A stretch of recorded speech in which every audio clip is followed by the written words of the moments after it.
¿Qué tal? Muy buenos días, jóvenes maestrantes de la MEP UPN 151. Es un gusto saludarlos a través de este medio, dando salida a la clase sabatina que corresponde a este día 6 de mayo de 2023. Como ustedes saben, habíamos programado en la planeación del curso la revisión de un texto de Ezequiel Anderej, la guía para elaborar proyectos sociales y culturales. Un texto que va a ser expuesto por tres de sus compañeros que tuvieron a bien preparar la presentación. Me refiero a Alfredo, a Omar y a Victoria. Ellos han preparado un PowerPoint con el cual irán explicando en la primera etapa de esta clase el contenido del texto. En la segunda, un servidor hará la presentación de un ejercicio de planteamiento del problema, tomando como motivo el tema de su compañero Omar, Cristian Omar. Y quiero un poco eh, dar referencia respecto a el sentido de este texto de Ezequiel Anderej.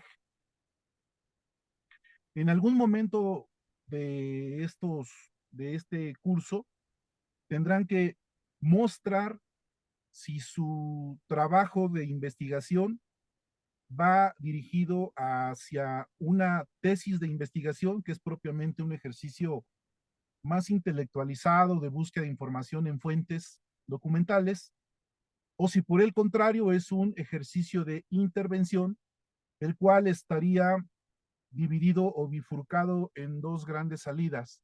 La primera sería el planteamiento de una propuesta de mejora, que implicaría solo eso, hacer una propuesta con algunos ejercicios aplicativos, pero sin el compromiso de transformar las realidades, es decir, de modificar la problemática que se está observando.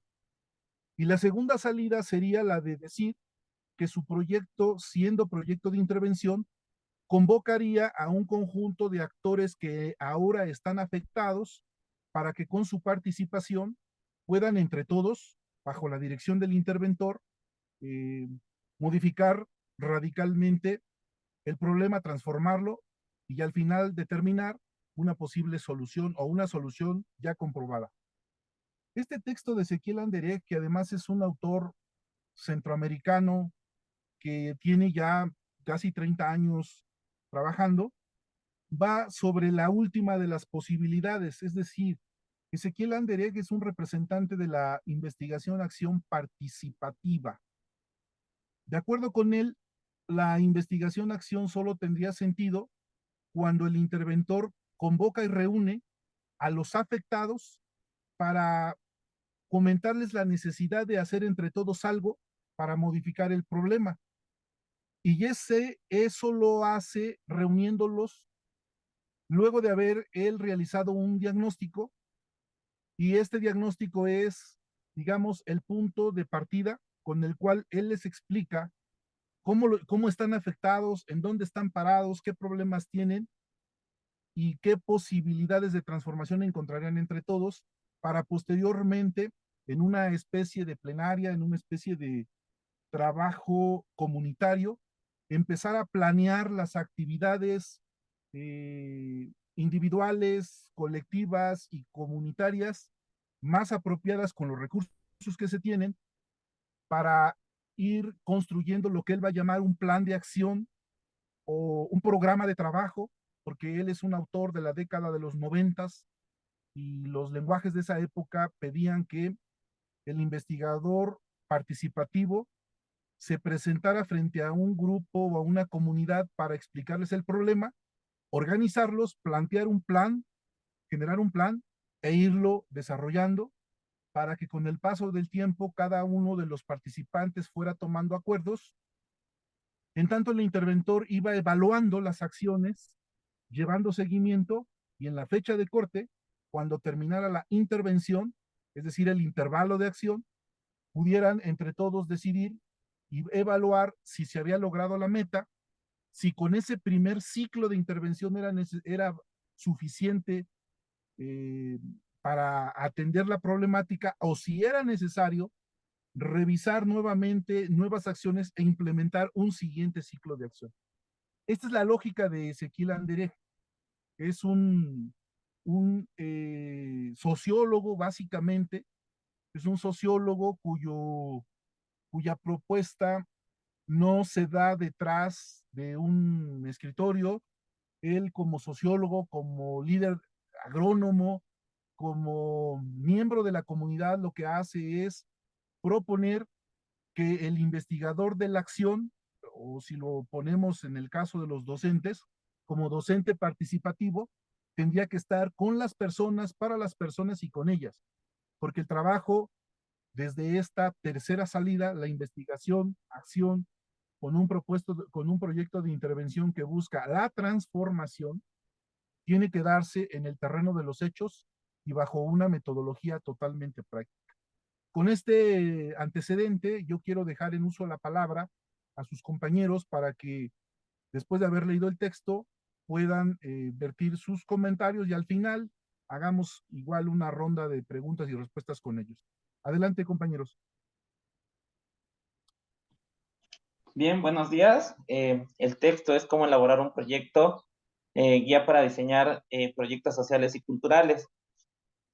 Acá es muy importante y es como la línea o la guía rectora, el título, porque como dice, cómo elaborar un proyecto, y vamos a ir conociendo sus particularidades y qué es lo que engloba.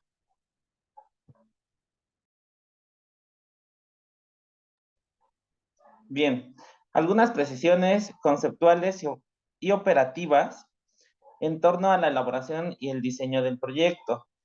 Hay algunas palabras o frases que usualmente se dicen o se pronuncian, pero que en ocasiones nos falta definirlas. Unas de ellas son el significado de elaborar y diseñar proyectos, diferencia entre plan, programa, proyecto, actividad y tarea, definición de proyecto, requisitos para una buena formulación de un proyecto, capacidad de programar y elaborar proyectos. En la parte número 2, en el círculo que es un poco rosa más bajito, nos dice que usualmente usamos estas palabras como plan, programa, proyecto, actividad y tarea, pero que en ocasiones no tienen como una definición exacta.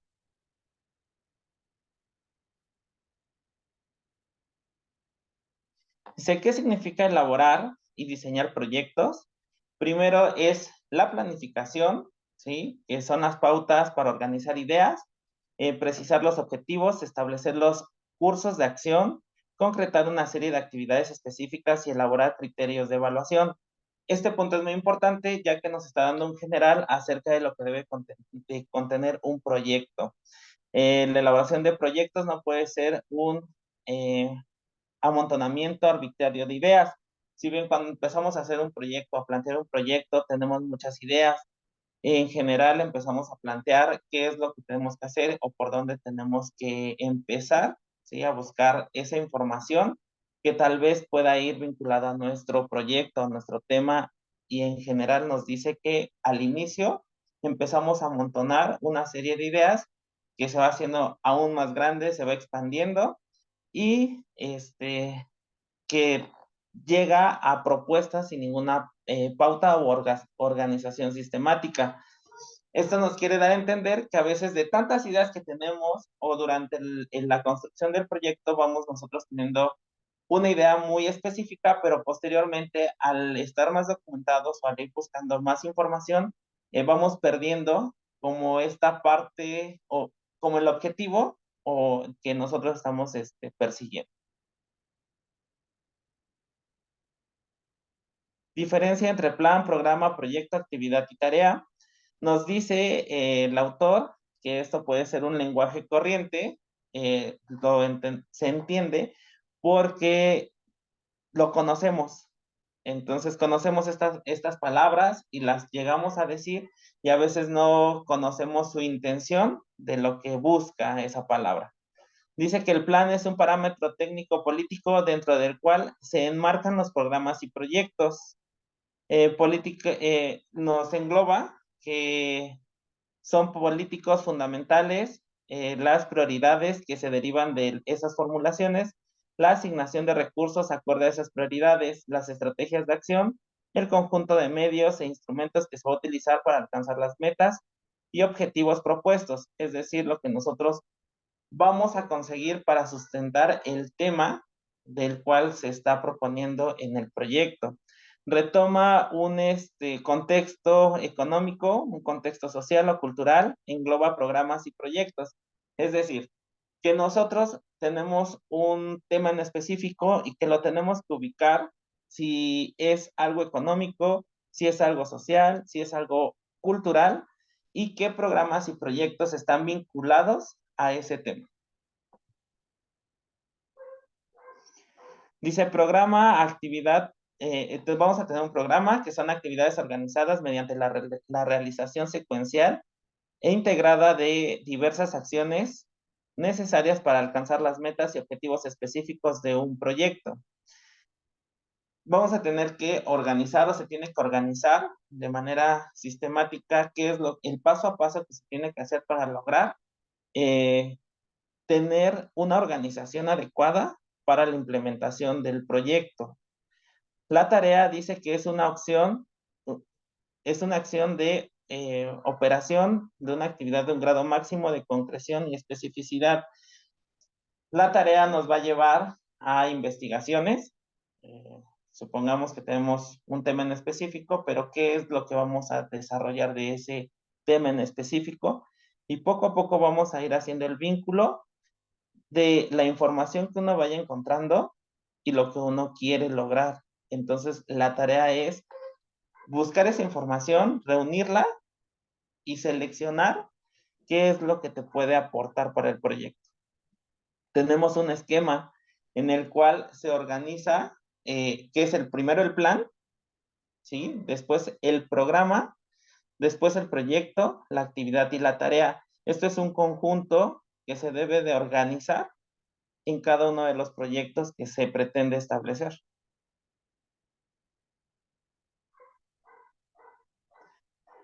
Un proyecto, nos menciona el autor, que es un conjunto de actividades y acciones que se deben emprender, que no son actuaciones espontáneas, sino ordenadas y articuladas, que combinan la utilización de diferentes tipos de recursos y que se orientan a la consecución de un objetivo resultado previamente fijado, que se utiliza un tiempo y un espacio determinado y que se justifica por la existencia de una situación problema que se quiere modificar.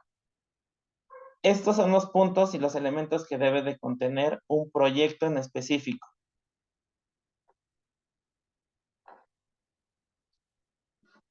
Requisitos para la buena formulación de un proyecto.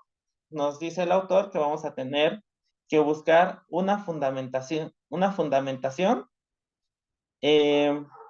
finalidad, la creación de objetivos, beneficiarios indirectos, a quienes van a beneficiar.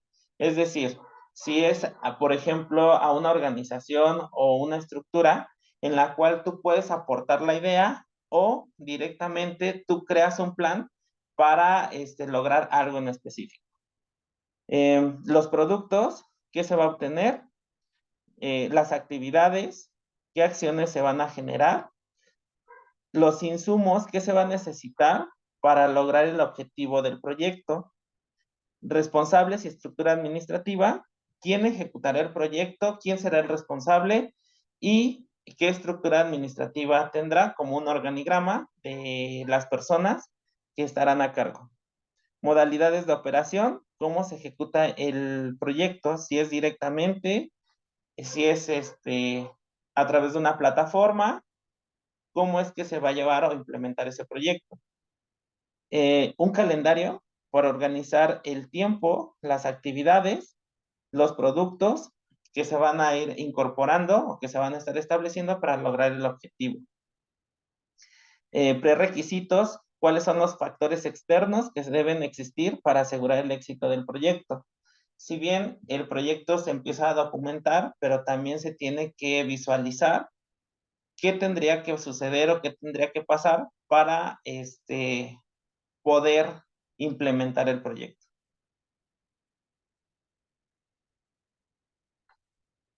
Para mejorar la capacidad de programar y elaborar proyectos, nos dice que vamos a tener este elemento que es la eficiencia y la eficacia en la operación.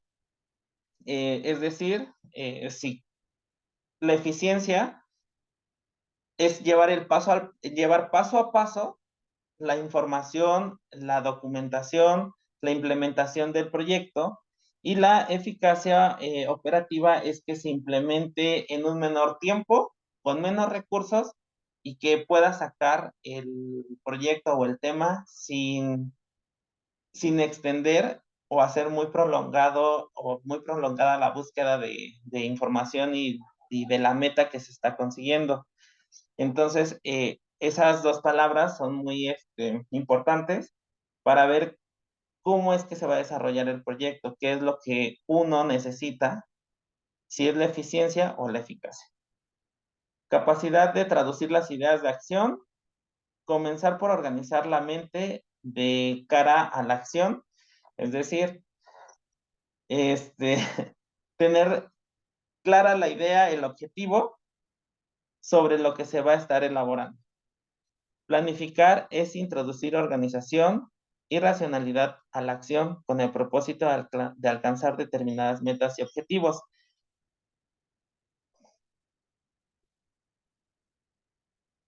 Tenemos una serie de preguntas que se deben de responder al estructurar el proyecto. La primera es ¿qué se quiere hacer? Naturaleza del proyecto. ¿Por qué? Se quiere hacer origen y fundamentación. ¿Para qué se quiere hacer? Objetivos y propósitos. ¿Cuánto se quiere hacer? Metas. ¿Dónde se quiere hacer? Localización física, ubicación en el espacio, cobertura espacial. ¿Cómo se va a hacer? Actividades y tareas, métodos y técnicas. ¿Cuándo se va a hacer? Calendarización o cronograma, ubicación en el tiempo. ¿A quiénes va dirigido? Destinatarios y beneficiarios. ¿Quiénes lo van a hacer? Recursos humanos. ¿Con qué? ¿Con qué se va a hacer? Recursos materiales, recursos financieros.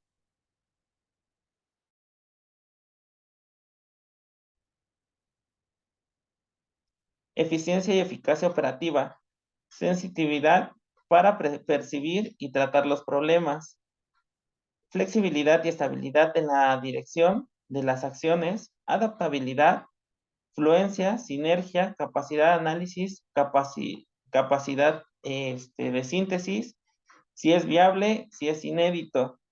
Esta parte de viable es lo que nosotros encontramos al documentarnos y el enfoque que nosotros le estamos dando o que se le esté dando al proyecto. Es inédito y esta palabra modifica todo el trabajo planteado o planeado. ¿Por qué? Porque dentro de la investigación y la estructura que se le va dando a un proyecto, van surgiendo nuevas ideas o se van eliminando las ideas que fueron planteadas al inicio y que tal vez no son viables para la comprensión del proyecto. Entonces, esto de lo inédito es lo que va surgiendo al estructurar el proyecto.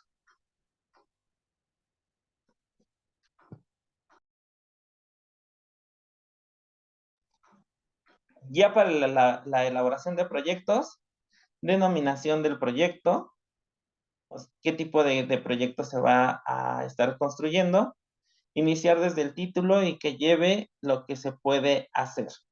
El título menciona el autor que tiene que ir separado de los objetivos y que no tiene que contener información necesariamente de la información que uno esté buscando, esté plasmando en el proyecto.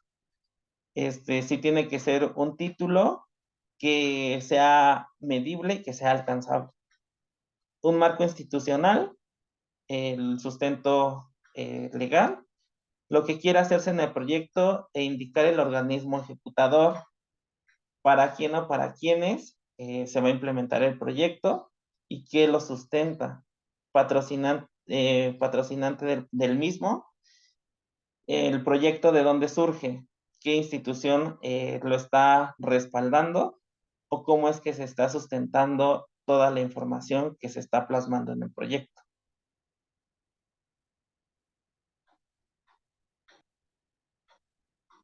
Naturaleza del proyecto, vamos a tener una descripción del proyecto, qué se quiere hacer, pensar el objetivo, la meta de lo que se quiere alcanzar, tipo, clase, ámbito que abarca, contexto en el que se ubica desde el punto de vista de la organización.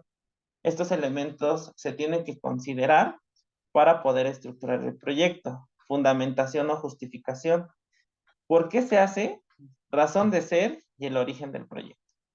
Hay que explicar la prioridad y urgencia del problema para que se busque una solución. Se tiene que tener la visión de cuál es el problema para que se pueda buscar una solución posible y empezar ahí a estructurar el proyecto. Dice, evaluar si la situación amerita la elaboración de un proyecto.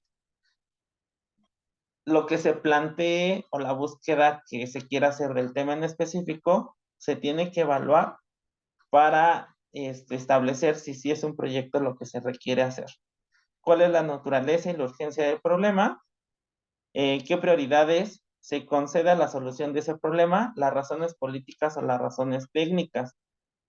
Naturaleza de las estrategias para la acción, los objetivos propuestos, recursos internos y externos asignados para la solución del problema. Vamos a encontrar el diagnóstico para ubicar el problema, para saber si el problema existe. Justificación del proyecto en sí, resultados de evaluación, ya con los resultados del diagnóstico, los resultados de la evaluación, se puede justificar el tema, ¿sí?, que se está buscando desarrollar en el proyecto. Justificación con base en el diagnóstico y conocimientos previos. Vamos a tener un marco institucional, que es la organización responsable de la ejecución, la finalidad del proyecto, el impacto que se espera lograr, objetivos, qué se hace, qué espera obtener, metas, cuándo se quiere hacer, servicios que se presentará y o necesidades que cubrirá, beneficiarios que son los destinatarios del proyecto, a quién va dirigido, productos, los resultados de las actividades, localización física y cobertura espacial, dónde se hará y qué abarcará.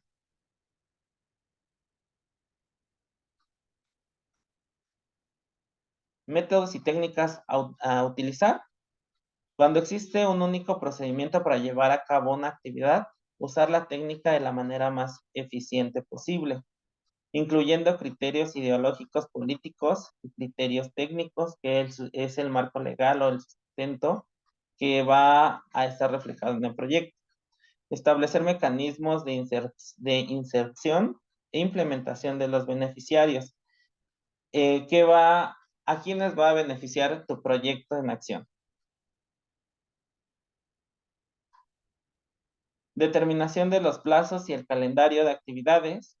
Tener una calendarización del proyecto, distribución del trabajo, plazos, que sean realistas y que el tiempo sea suficiente, los límites de tiempo asignados a cada actividad. Este es un punto muy importante porque tenemos que poner los plazos, el tiempo y que sí sea realista la aplicación de los instrumentos o del seguimiento que se le va a dar al proyecto. Analizar la secuencia de tareas, representando gráficamente las operaciones para alcanzar cada objetivo. Previamente ya había mencionado que las tareas van surgiendo dependiendo la necesidad de información que se vaya adquiriendo para concretar el proyecto. En las tareas simultáneas, determinarlas con tiempo y con cierta holgadura de tiempo en otras. Es decir, si nosotros ya tenemos dudas sobre algún tema en específico, se tiene que llevar a cabo la investigación, pero también no se tiene que dejar de lado lo que se siga trabajando del proyecto. El calendario definitivo se elabora una vez que sea realizada el funcionamiento del proyecto.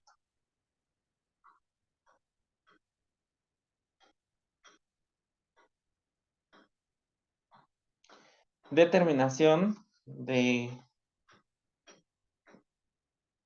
4 tipos de recursos, que son los humanos, los materiales, los técnicos y los financieros. Y por ahí, así, ya.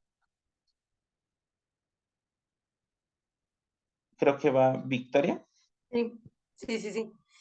Aquí los recursos humanos van a ser las personas que van a trabajar contigo, quiénes son los que te van a ayudar, a quienes necesitas realmente, por eso en la planeación debes de colocar así como muy específico a quienes sí necesitas, a quienes no necesitas, sobre todo porque tienes también los recursos financieros. Y dentro de estos recursos financieros, dice que también tienes que ver la forma de que tu proyecto tenga algún tipo de beneficio económico para ti, porque realmente aquí vas a invertir en todas las actividades, desde el transporte. Bueno, eso viene un poquito más adelante, pero les voy diciendo desde el transporte, desde las comidas, los viáticos, si es que te vas a ir a hacer algún tipo de investigación en otro lugar, donde te vas a ir a quedar. Entonces, las actividades financieras deben de también irse planeando junto con las actividades que tú vas a ir haciendo, actividades materiales que son las herramientas, los equipos, los instrumentos que vas a utilizar en tecnológico. A lo mejor nunca consideramos esta parte de la computadora o hasta el internet, ¿no? Damos por hecho que el internet ya lo tenemos en casa, pero al final es un recurso que sí se tiene que tomar en cuenta. Pasemos a la siguiente, por favor. Gracias.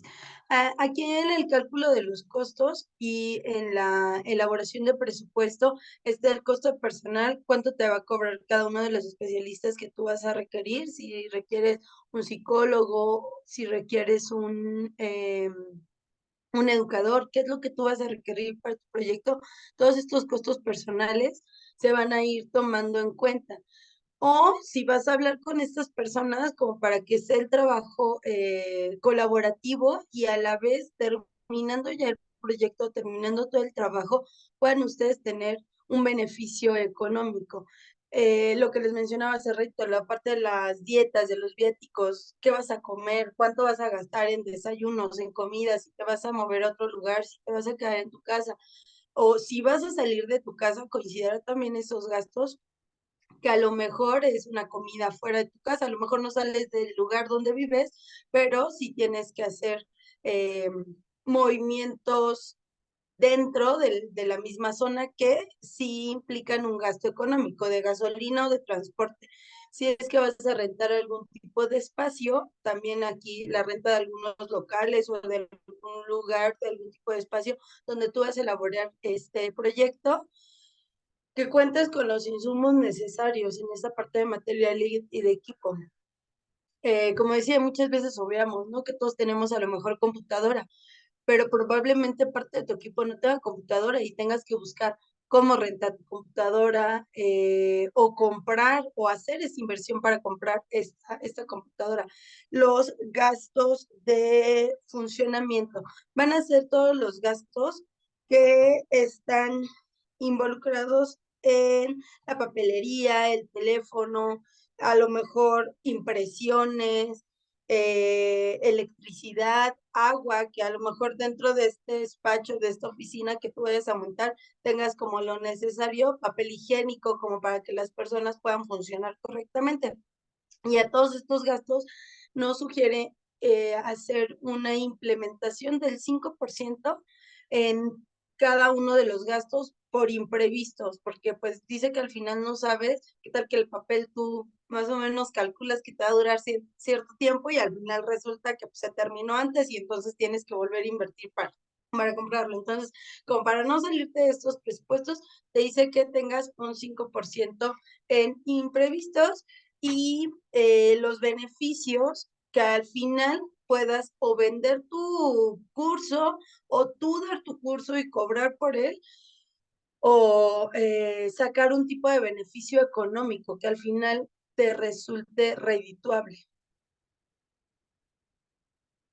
Y aquí nos muestra una planeación de cómo lo podemos hacer, que son entre los materiales, las el mobiliario, la mano de obra, realmente es todo lo que les expliqué, pero en esta tablita como para llevarlo bien organizado y que no se te vaya nada tanto qué vas a hacer, cómo lo vas a hacer y cuánto es el total que vas a gastar en cada una de estas actividades.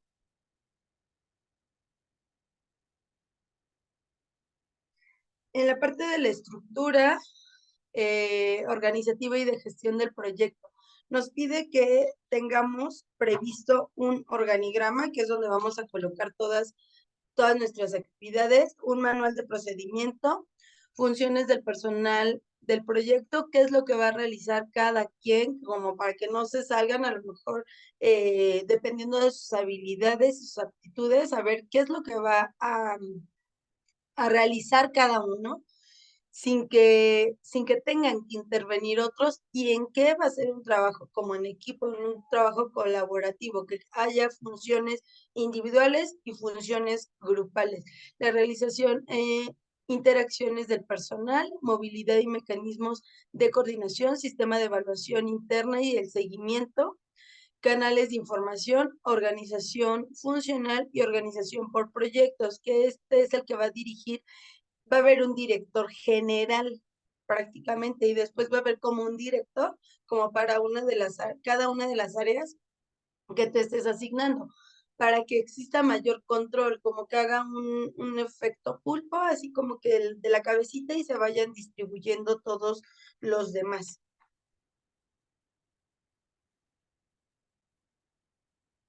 Ok, en los factores, en los factores internos y externos.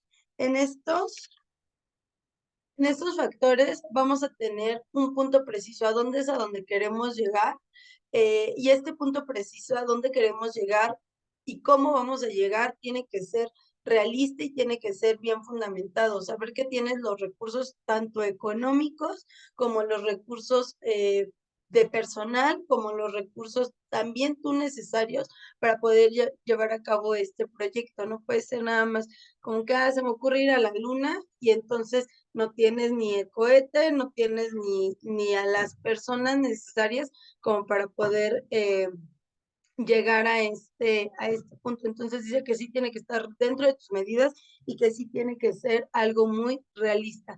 Y completos, señalar todos los factores externos los cuales pueden ser involucrados para poder llegar a tu objetivo y tú también preverlos, que no te agarren como de imprevisto.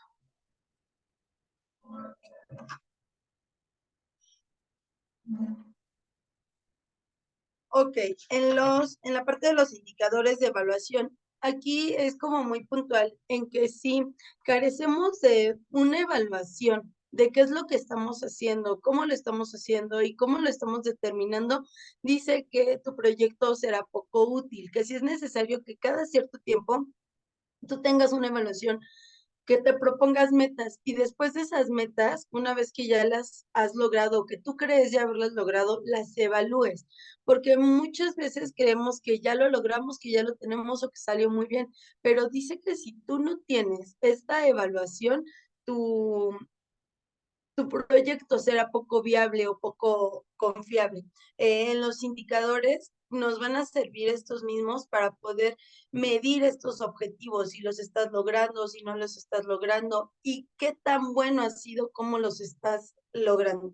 Y estos indicadores tienen que reunir ciertas condiciones, que es la independencia, veracidad, validez y accesibilidad. Este esquema nos da prácticamente una pequeña barrida de todo lo que les acabo de explicar, de cómo se tiene que ir programando. En la parte de los recursos, que son los que ya les había contado, los materiales humanos y técnicos, los métodos y técnicas, actividades, producto, objetivo y cuál va a ser tu finalidad. Este esquema realmente nos va a servir, si nosotros lo hacemos así y vamos llenando cada uno de los espacios, a lo mejor no lo vas a tener que hacer en forma de lista o en forma del organigrama que tú quieras. Este es un organigrama sugerido para lograr estos puntos. En estos, nada más, los cuadritos son los que tienen los componentes bajo control, como que es como esta parte psicológica de que el cuadro te encasillas en eso y no puedes salir de ahí. Entonces, es lo que sí vas a tener bien planeado y que no te vas a salir de ese rubro. En los círculos nos habla de los componentes que son, que pueden no estar dentro de tu control en general, que van a ser eh, cosas que pueden salir a lo mejor de tu control. En los rectángulos van a ser los complementarios, los que tú vas a tener, que son los materiales, los recursos humanos, los técnicos y los financieros, que son, van a ser los complementarios, y las flechas te indican la relación que guardan unos con otros.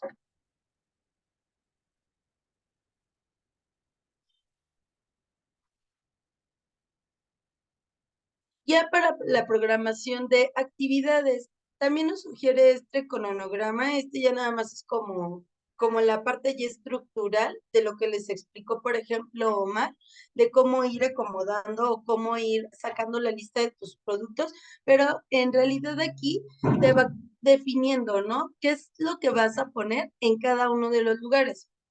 Esto se los explicó Omar, de cuáles van a ser tus metas, cuáles van a ser tus productos, que lo vayas haciendo primero como en forma de lista, para que tú tengas esta organización, la organización necesaria para poder tener un proyecto de éxito.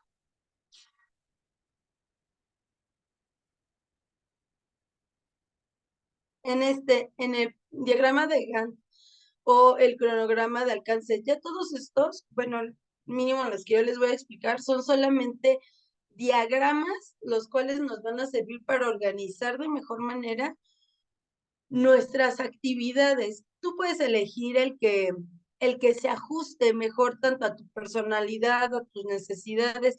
En este te dice que primero, si hagas una lista de todas tus actividades, del lado izquierdo hagas la lista, del lado derecho coloques como los días o los meses en los que piensas hacer cada una, y con cada una de las líneas que tiene aquí marcada es el periodo de tiempo que vas a tardar en cumplir cierta meta, cierto objetivo. A lo mejor aquí no va por tiempos de reloj, ¿no? Tiempos así de 1 a 2 horas, va de tiempos, de periodo de días o de meses, los cuales vas a tardar en cumplir. Y esta línea que vemos aquí, a eso es a lo que se refiere, a esos tiempos.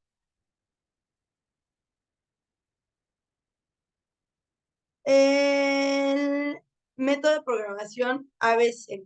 En esta vamos a tener que asegurar que se realice de forma concreta y en el tiempo oportuno, de forma lógica, la duración de las actividades, la rutina que vas a tener, la rutina que es crítica y holgura. En este sí nos dice que podamos tener a lo mejor algunos tiempos de holgura, esos imprevistos que a lo mejor decimos, de tal a tal fecha va a pasar esto, pero resulta que el lugar donde ibas a imprimir o el lugar donde ibas a realizar alguna actividad fuera de tus alcances está cerrado. Y entonces tienes que proponer estos tiempos de holgura para que al final tampoco te sientas como tan presionado, y tampoco vas a poner así como meses, ¿no? De holgura, pero sí que no te sientas tan presionado de que hay cosas que van a salir de tu capacidad de control y pues bueno, la programación que tienes que ir siguiendo. En la matriz del marco teológico, este es otro organigrama que también nos sugiere.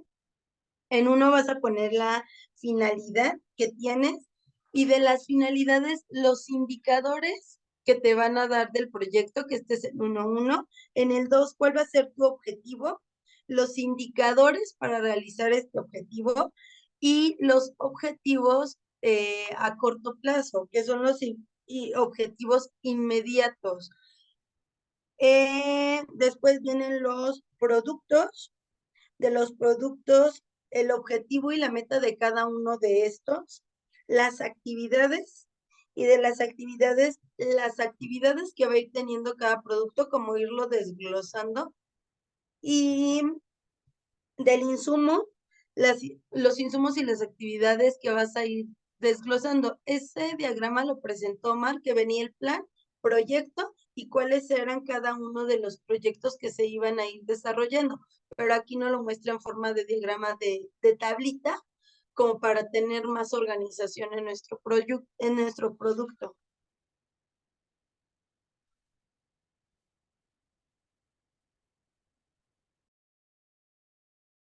Y bueno, ahora es momento de mi intervención y justo con lo que acaban de decir mis compañeros Victoria y Omar, el presente libro y la presente obra nos da un panorama general y una guía de cómo elaborar un proyecto con impacto social.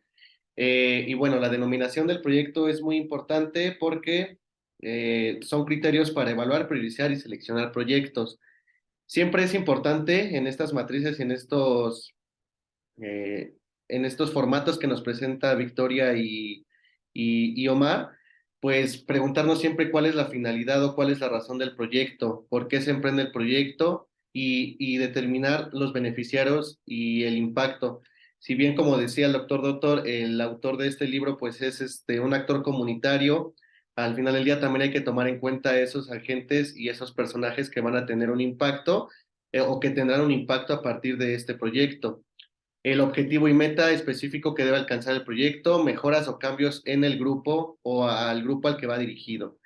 Indicadores objetivamente comprobables. Si bien es complicado y ya lo veremos más adelante hablar de resultados cuantitativos, por ejemplo, en términos de beneficio económico, porque también son proyectos sociales, pues sí tenemos que hablar de objetivos comprobables de forma cuantitativa o bueno, también cualitativa, pero que sean estos reales para ver la viabilidad del proyecto. Más adelante vamos a ver un ejemplo de cómo se denomina a través de un proyecto educativo, pero bueno, estos indicadores son indicadores del impacto del proyecto y medios para verificar la realización u objetivo y bueno, que todo esto lleve a cabo la dirección del proyecto. Los criterios para evaluar, priorizar y seleccionar proyectos. Nos habla de una evaluación ex ante, que significa que se efectúa antes de la ejecución del proyecto y su objetivo es investigar el diseño de este, coherencia interna, grado de adaptabilidad al contexto, etcétera. Esta evaluación ex ante permite ajustar con mayor precisión la matriz del marco lógico y efectuar las correcciones oportunas en el diseño del proyecto. Debe realizarse por más de un sistema utilizando más de un procedimiento. La evaluación se vuelve más compleja y requiere de criterios específicos como los que vamos a ver a continuación. El primero es rentabilidad, que es una evaluación económica. Si ustedes saben, cuando se habla de un negocio o de un proyecto económico, se habla de esta rentabilidad, hasta qué momento lo invertido va a tener una ganancia y podamos encontrar ese punto de partida para decir que un proyecto, un negocio, etcétera, es rentable. Es decir, que me está generando dividendos, que me está generando ganancias para poder mantenerlo y que yo no esté aportando más de lo que me está dejando el proyecto. Es fundamental cuando se trata de proyectos productivos, por ejemplo, nos habla el autor de una granja, un taller artesanal, una cooperativa, etcétera. La que relaciona procesos, que son servicios prestados, con recursos movilizados y la que relaciona efectos, resultados y consecuencias con recursos invertidos o producidos. Dentro de esta rentabilidad, pues también está la productividad. Esta productividad, el autor nos maneja una fórmula, por así decirlo, que ahorita la voy a explicar, y el rendimiento o la rentabilidad económica. Nos dice que pues los beneficios están en razón de la inversión y los costos. Cuando se trata de evaluar estos proyectos sociales, educativos o culturales cuyos rendimientos no pueden ser medidos, por ejemplo, muchas veces en términos económicos, lo que les decía al principio, puede emplearse una fórmula adaptada, que ahorita se las voy a presentar. Esta fórmula adaptada, pues evidentemente tiene, pues digamos, el número de beneficiarios son los proyectos que se llevan a cabo, por ejemplo, en el gobierno, la capacitación o la acreditación de algunos contenidos curriculares que son a través de las certificaciones, que bueno, como tal, insisto, no se ven en términos económicos, pero es un proyecto de vida que permite pues el desarrollo del país y en eso ya está inmerso el desarrollo económico, por ejemplo, de los profesionistas. La fórmula de la que les hablo es esta, que es inversión más costos de funcionamiento entre los números de beneficiarios. Insisto, esto se lleva en proyectos sociales, educativos o culturales cuyos rendimientos no pueden ser medidos muchas veces en términos económicos. El análisis del costo y la eficacia, el análisis de, que es lo mismo, el análisis de costo que la efectividad. Hablamos de eficacia y efectividad cuando comparten los mismos fundamentos teóricos y metodológicos con aplicaciones diferentes y dan respuesta igualmente diferentes. Pero los beneficios no están expresados en unidades monetarias, sino en resultados. Les digo, es un poquito complejo porque al final son resultados objetivamente comprobables, pero como no hablamos de números, puede resultar un poquito difícil su interpretación. También nos habla sobre el análisis de costo y la utilidad, que es comparar y valorar la relación existente entre costos expresados en unidades monetarias y resultados, considerando el valor de los efectos en los individuos a los que ha afectado o que tienen un interés legítimo en la evaluación del programa. Beneficios percibidos por el mismo individuo en términos de satisfacción, y bueno, se puede realizar en el sector público, con el privado, en el ámbito de las organizaciones no gubernamentales. Lo que comentaba, generalmente los proyectos que engloban una comunidad, una población, pues incluso una localidad, tiene que ver con el sector público, con el sector gubernamental. Si bien la realización de nuestro proyecto en estos momentos está dirigida a nuestro centro educativo, pues no está de más también que nuestro mismo proyecto lo podamos generar a más números de personas, ¿no? Entonces es muy importante el análisis de estas fórmulas porque lo que nosotros hacemos o lo que generalmente vamos a tener que hacer es un proyecto educativo que no va a estar pues resultando en términos monetarios o en términos de números, pero sí en número de beneficiarios. Y bueno, ayudar a conseguir el mayor grado posible de eficiencia y rentabilidad. Eso es el fin común de todos estos términos. También existe el balance social, que ese balance social es el balance social, aquí repetí el balance social es el número de beneficiarios que van a ser incluidos en este proyecto educativo o social. También nos habla sobre el método de los sistemas de ponderación. Básicamente la ponderación es la jerarquización de objetivos estratégicos, objetivos políticos o por razones de rentabilidad económica. Se asigna un valor porcentual a cada alternativa de tal manera que de todas ellas sea 100. Se realiza una división para que cada objetivo tenga un valor porcentual. Por ejemplo, si nosotros tenemos 4, hablaríamos de que cada uno de ellos tendría un valor de 25% para llevar a cabo una sumatoria de 100%. Aquí nos habla sobre unos ejemplos y también tenemos que ponderar esos objetivos, cuál tiene, pues ahora sí que jerarquizarlos, cuál tendría mayor valor. Nos habla el libro sobre un ejemplo, se los voy a leer, que dice conservación de obras de arte 20%, formación cultural 40%, dar una imagen positiva del municipio 10% y ayudar a artistas locales 30%. La sumatoria de todo esto da 100%. Es, por ejemplo, una rúbrica de calificación que hacemos en las escuelas, dependiendo de, digamos, el grado de complejidad de la actividad o de la tarea, es como se le asigna este valor. También aquí incluye un juicio subjetivo, ¿no? Porque, pues, por ejemplo, si hablamos de las necesidades, en este caso de este proyecto social, dar una imagen positiva del municipio tiene muy poco porcentaje, 10%, ¿no? Pero bueno, va a tener mucho que ver con la contextualización y realidad del fenómeno a estudiar. Es lo que les decía. La siguiente imagen también nos habla sobre un segundo ejemplo que dice determinación de alternativas de aplicación de recursos, establecimiento del impacto de... Estos son ejemplos que maneja el libro. El número 3, establecimiento del impacto de las alternativas sobre los objetivos. Adquisición de una obra extranjera, conservación 0, formación cultural 50, imagen del municipio 50. Otro ejemplo. Y bueno, la parte de la ponderación de las alternativas, pues en el cuadro aparece arriba junto a cada uno el objetivo, el valor asignado a cada uno en función de las prioridades del museo. En las casillas de la izquierda, cada objetivo aparece el valor numérico del impacto de alternativas de dicho objetivo, y en la columna de la derecha de cada objetivo aparece el resultado de multiplicar el número de la casilla izquierda por el de la casilla de arriba. Bueno, sumando todas las casillas de la fila derecha se obtiene el resultado al final de cada alternativa, que ya está de este lado.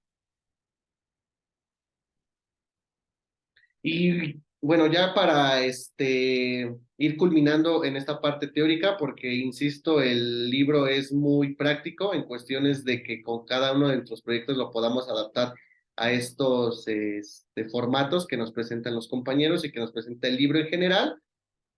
Yo lo veo como un análisis del mercado, ¿no? Por ejemplo, la rentabilidad o la viabilidad que va a tener un producto, un negocio, un servicio, etcétera, en cierta comunidad. Apenas estaba leyendo sobre pues la importancia de esos estudios de mercado, porque nosotros puede ser que tengamos una idea muy genial en nuestro pensamiento sobre un negocio, por ejemplo. Pero bueno, como ustedes sabrán, hay negocios, evocándonos en este ejemplo, que no son muy rentables a veces, ¿no? Que no dejan ganancias o dividendos. ¿Por qué? Porque pues no están contextualizados. Tampoco quiere decir que el hecho de estudiar todo el mercadeo tenga una razón de decir, bueno, sí va a tener este éxito este negocio, porque también implican otras cuestiones que a veces no pueden ser medibles, ¿no? Como por ejemplo sucesos naturales o incluso hablando de temas específicos, la pandemia, que son variables externas. Pero, pues este análisis de todo lo que acabamos de exponer nos va a dar una mayor seguridad de éxito. Entonces es importante que pues se parta desde ahí, desde lo científico. Y les decía esto del estudio de mercado porque, bueno, en función de mejorar el diseño del proyecto en función de la situación contextual, la previsión de las actuaciones del contrarias o no compatibles con el objetivo del proyecto por parte de los actores sociales y externos. Entonces, hacer este análisis de mercado, sentarnos a evaluar la viabilidad del proyecto, los recursos, todo con lo que contamos que Victoria y Omar acaban de exponer, pues nos va a dar una mayor seguridad de que este proyecto va a tener un impacto, un número de beneficiarios, y entonces en ese número de beneficiarios va a tener resultados que sean objetivamente comprobables. Y bueno, ya como tal, la estructura en general, y haciendo un poquito resumen de lo que acaba de exponer Omar al principio, pues la estructura de estos es, uno, denominación del proyecto. Dos, naturaleza del proyecto. En esta naturaleza del proyecto se incluye la descripción, la fundamentación, el marco institucional, la finalidad del proyecto, el objetivo, meta, beneficiarios y como tal el producto, localización física y cobertura espacial. Tres, actividad y... ¿sí se ve? Ajá. Actividad y tareas. 4, métodos y técnicas. 5, el cronograma. 6, recursos necesarios. 7, presupuesto. 8, administración del proyecto. 9, indicadores de evaluación. Y número 10, factores externos condicionantes, que son un poquito lo que les estaba comentando ahorita. El libro es extenso en cuanto a ejemplos porque por ejemplo, vámonos aquí al primero, y nos maneja un ejemplo de una creación de un club de ciencia en la Facultad de Ciencia y Tecnología de la Pontificia Universidad Católica del Ecuador, sede en Cuenca. Esa es la denominación del proyecto. La naturaleza del proyecto incluye una descripción que dice: el proyecto consiste en la creación de un club de ciencia con la participación de estudiantes interesados que pertenecen a la Facultad de Ciencia y Tecnología de la Universidad PUCE en sede Cuenca, ¿no? Entonces, ya como llevándolo a nuestra realidad de lo que hemos hecho en la maestría, nosotros ya este marco institucional lo vimos a partir del módulo 1, que era pues esta descripción de lo que tiene que ver con la Secretaría de Educación Pública, con planes y programas, etcétera. El marco institucional, insisto, con lo de la SEP, la fundamentación, pues, tanto del Estado de Derecho, de las leyes y de lo jurídico. Entonces, pues, básicamente, como para llevarlo a nuestra realidad, compañeros, tenemos ya parte de este proyecto social educativo. No sé, ya teniendo como en específico qué ejemplo de la realidad podemos tener, pues el ejemplo de Fabián. ¿no? Que él está en esa creación de estos ambientes de aprendizaje para el aprendizaje del inglés. No recuerdo muy bien el tema en específico, pero bueno, desde ahí tendríamos como que partir en esta denominación del proyecto y entre ellos pues ya lleva todo esto, beneficiarios, los alumnos, el producto, es decir, con qué se va a contar para llevar a cabo este aprendizaje del inglés, localización física y cobertura espacial. Insisto, pues este libro está a lo macro, a los proyectos sociales que se llevan a cabo a nivel, pues, por ejemplo, nacional, ¿por qué no? Mucha de esta metodología, insisto, pues tiene que ver desde bueno, la Secretaría de Educación Pública y en general todas las secretarías, porque son proyectos que son a nivel macro. Pero, bueno, espero que hayamos sido claros en la ejemplificación y en la explicación de este proyecto. La verdad es que considero que el libro está muy digerible, pero sí es necesario abocarnos a él específico para ir haciendo uso de los formatos en caso de que decidamos llevar a cabo este tipo de proyectos. El libro lo vamos a compartir en el grupo de WhatsApp para que también tengan acceso a él. Son 66 hojas en PDF y 127 páginas. Entonces, pues estamos para servirles, compañeros. Muchísimas gracias por la oportunidad, doctor. Esperemos también haber tenido un poquito de clarificación en este tema. Y pues bueno, sin más que decir, les agradezco muchísimo la atención y pues adelante. Gracias a los tres. Bueno, pues es un libro totalmente práctico.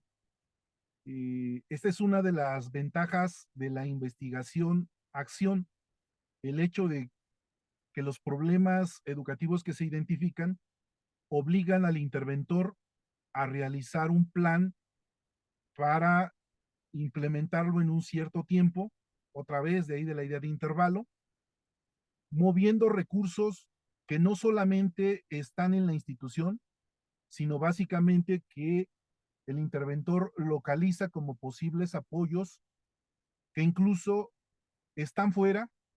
Por ejemplo, las organizaciones no gubernamentales, las ONGs, pueden darle apoyo para resolver el problema, empresas o asociaciones públicas.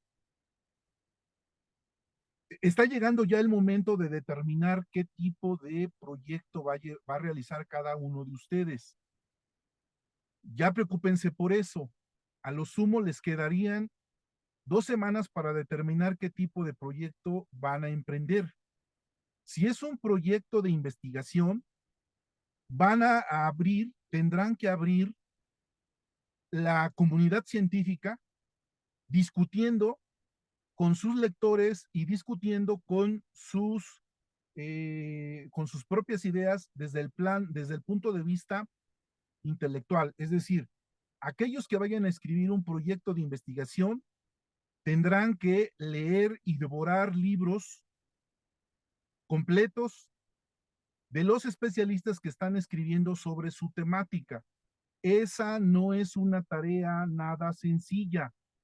De hecho, ninguna de las tres opciones son sencillas, pero digamos que la primera, la de determinar la realización de un proyecto de investigación, lo que haría sería obligarlos a leer muchísimos textos del tema para empezar a escribir con sus propias palabras algunas críticas y algunas aportaciones sobre ese campo disciplinario. Pero no es la persona, no es el investigador el que va a decidir si su trabajo es un proyecto de investigación o no lo es el propio objeto de estudio. Y eso se tendrá que describir en el planteamiento del problema. Ahora, si su planteamiento del problema da para, para entender que se van a dirigir hacia un proyecto de investigación participativa, como lo que nos acaban de exponer, pues habría que presentar justamente cuál es ese diagnóstico social que nos muestra que hay un problema evidente y que requiere la organización de los involucrados, de los afectados, para resolverlo. Yo ahora estoy pensando, por ejemplo, en tres. Su compañera que está realizando la investigación sobre echar a andar el huerto escolar, la parcela escolar, obviamente que no lo va a hacer sola, necesita el apoyo de instancias externas. Se me ocurre pensar en la firma de un convenio de colaboración con la Facultad de Agronomía de la Universidad Autónoma del Estado de México, para que ella pueda pedir asesoría técnica, para que pueda pedir un estudio de suelo, para que pueda pedir el apoyo de un agrónomo, para que pueda conseguir a lo mejor en Fertimex la donación de fertilizante, para que pueda organizar a los padres de familia para la renta de un tractor. eh, Podría incluso el estudio llevarla a la idea de que no es maíz lo que se tiene que sembrar allí, y ahí podría pedir nuevamente el apoyo de otra organización que se llama el CIMI, que está por ahí, por donde vive Victoria, ahí por Mexicalcingo, Chapultepec, hay una instancia que se encarga de hacer estudios experimentales en agronomía, se llama CIMI, y entonces su compañera, buscando la vinculación, el apoyo técnico de la facultad, el apoyo material del CIMI y el apoyo de algunas instancias, aparte de los padres de familia, etcétera, tendría muchas posibilidades de llevar a cabo un proyecto de investigación, acción participativa, sumando voluntades, sumando recursos y ella liderando la intervención. Eh, Esto apuntaría muy bien para un tema como el de ella.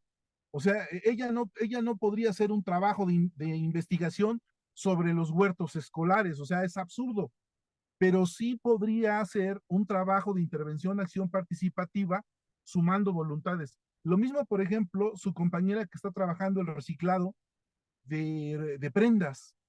Ella podría suscribir un convenio con los productores de ropa y de mezclilla de Almoloya del Río para recuperar retazos de tela que ya no estén usando y suscribir un convenio con una recicladora para mostrar cómo eso que ella está trabajando en su escuela secundaria técnica crea la conciencia ambiental en los alumnos, etcétera, etcétera. Pero a lo que voy es que no es solo ella, sino la interventora busca el apoyo al exterior y todo esto lo tiene que planificar. O el último de los casos, el caso de Fabián. Si Fabián se determinara en instalar un centro de autoacceso, obviamente que va a necesitar un soporte técnico, va a necesitar la donación de computadoras, va a necesitar la donación de libros en inglés, programas, etc. Eso él lo tendrá que gestionar, algunas cosas las tendrá que comprar, otras las tendrá que recibir a título de donación, etcétera. Pero estos tres temas, particularmente así como los he mencionado, dan idea de que por la propia naturaleza del tema irían sobre la ruta de la investigación-acción con tintes participativos y les implicaría generar todo un plan en donde proyecten metas medibles, como dijo su compañero Omar, son metas reales, metas medibles en términos de porcentajes, que lleven un estudio ex ante, como lo mencionó Alfredo, es decir, un estudio que se haga antes de echar a andar el proyecto, porque no tendría caso de lanzar un proyecto que estuviera condenado al fracaso. Nos tendría que llevar a la idea de construir una programación muy precisa de qué se va a hacer cada quincena y cómo irla evaluando, cómo ir evaluando estas acciones. Pero nuevamente, regreso al punto, no es lo que el investigador desea hacer con su proyecto. O sea, no es que a mí me pregunten si yo quiero hacer investigación o si quiero hacer investigación-acción o si quiero hacer investigación-acción participativa. Es el tema, es el objeto de estudio el que en función de la forma como yo lo voy a plantear se puede revelar o lo está revelando. De hecho, el ejemplo que voy a dar ahora con el planteamiento del problema de Omar va a mostrar cómo él, aunque quisiera hacer investigación, acción participativa con el tema de los consejos técnicos escolares, no lo puede hacer porque él no es figura organizativa, es decir, él está más bien en apoyo. Él es un compañero horas clase de una escuela secundaria particular que en sus horas muertas su directora le pide apoyo para llevar el desarrollo de los consejos técnicos escolares. Aunque él quisiera implementar un programa de transformación de los consejos técnicos escolares, no podría hacerlo por la sencilla razón de que los consejos técnicos escolares, así como están planteados a nivel nacional, se tienen que ejecutar tal y como son. El hecho de que en su escuela o en otras escuelas se lleve a cabo de otra forma, de que se recorten, de que se critiquen, etcétera, eso es diferente. Pero la política es mandatoria y al ser mandatoria, a él no le daría la posibilidad ni de hacer propuestas de cambio, pero lo que sí podría hacer sería narrar cómo sucede en su escuela, escribirlo con seriedad y hacer un planteamiento de mejora, que es a nivel de propuesta, no a nivel de organización de la gente, porque eso lo tendría que hacer su directora, en todo caso el supervisor o su director regional, pero a él no le correspondería. Pues me parece que la temática apenas la estamos revisando. Yo no les quiero pedir que lean el libro, pero lo van a tener que leer, lo van a tener que releer, porque en algún momento determinado, ya sea por propuesta de intervención o propuesta participativa, en ambos casos se tendrá que generar un plan de acción, una programación, y cuando pregunten cómo, la respuesta no se las voy a dar yo ni ninguno de sus maestros. Tendrá que ser localizada en los textos que estamos leyendo. Uno de ellos es este. Por eso la diferencia con con el trimestre pasado. El trimestre pasado, yo les dije que los textos estaban allí, que ustedes los iban a revisar y que iban a traerlos a colación cuando los necesitaran. Pero para este módulo, el asunto cambia, porque se trata de textos totalmente técnicos, en donde las respuestas al cómo hacerle para intervenir las van a localizar justo en el plano de la lectura de los textos. Ok, pasamos a la segunda parte. Omar, proyéctame el ejemplo. Voy a apagar la cámara porque voy a leerlo desde, desde mi pantalla. Les quiero decir que el ejemplo es un ejemplo que lo escribí ayer. Tiene nuevamente algunos errores, pero bueno, ya se puede leer, ya nos da elementos como para pensar que es suficiente para determinar si eh, se presenta un problema o no existiría el problema como tal y nosotros lo estaríamos impostando, o lo que es lo mismo, lo estaríamos presentando como un problema nuestro, pero no un problema para los demás. Que ese es el grave problema. A veces uno lo que hace es decir que cierta cosa es problemática para mí, pero podría no serlo. Probablemente el que quiere mostrar a los demás que eso es un problema sea yo y el problema no lo sea. En fin, el título, un poco ya más pensado, sería Implementación del Consejo Técnico Escolar en una escuela secundaria particular. Aquí la categoría de implementación es muy importante, porque la implementación es un modo de hacer muy particular de las cosas. Es decir, uno entiende que en una escuela pública se hace de una forma, en una escuela particular se hace de otra, en una escuela rural igual. Entonces la implementación nos daría esta forma diferente y particular de hacer las cosas en cada uno de estos espacios. Planteamiento del problema. Surge de la lectura del estado del arte, surge del análisis del diagnóstico, surge del análisis de mi realidad educativa y de mis experiencias, y surge de la revisión de la literatura. Empiezo a plantear el problema. Desde la legislación educativa mexicana vigente, el Consejo Técnico Escolar es una figura instituida según el acuerdo secretarial 150519. Por ende, tiene carácter mandatorio, está orientado a metas y es ejecutivo. Los talleres generales de actualización, TGA, instaurados en los 90, son su antecedente. De inmediato se advierte el distinto propósito entre ambos. En tanto o sea, el Consejo Técnico, funciona como una instancia de consultoría interna sin efectos resolutivos ni determinantes. Aquel, o sea, el TGA, coadyuvó en su momento a la habilitación de los docentes en los temas didácticos requeridos para la época. Ambas figuras, o sea, el Consejo Técnico y lo que antes se llamó taller, forman parte de la llamada política de gestión del centro educativo, impulsada en Europa principalmente en la década de los 90. Confróntese con lo que dice Jimeno Sacristán 1995 o José María Antúnez en 1998. Esta política de gestión del centro educativo es la base teórica del Consejo Técnico. Esto a raíz de la queja constante del profesorado respecto a las políticas educativas del centro a la periferia, cuyo efecto fue la participación o la poca participación del profesorado de abajo hacia arriba en los temas educativos de incumbencia local.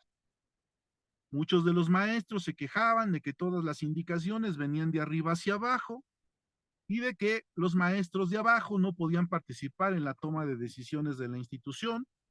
Esto configuró una política que se llamó Política de Gestión del Centro Educativo y que más tarde se convirtió en Política de Gestión Escolar, en la década de los 90. Los intelectuales mexicanos acogieron esta tendencia. Pronto, la SEP impulsó la gestión del centro educativo a la par de la gestión escolar como parte de las políticas federales de descentralización.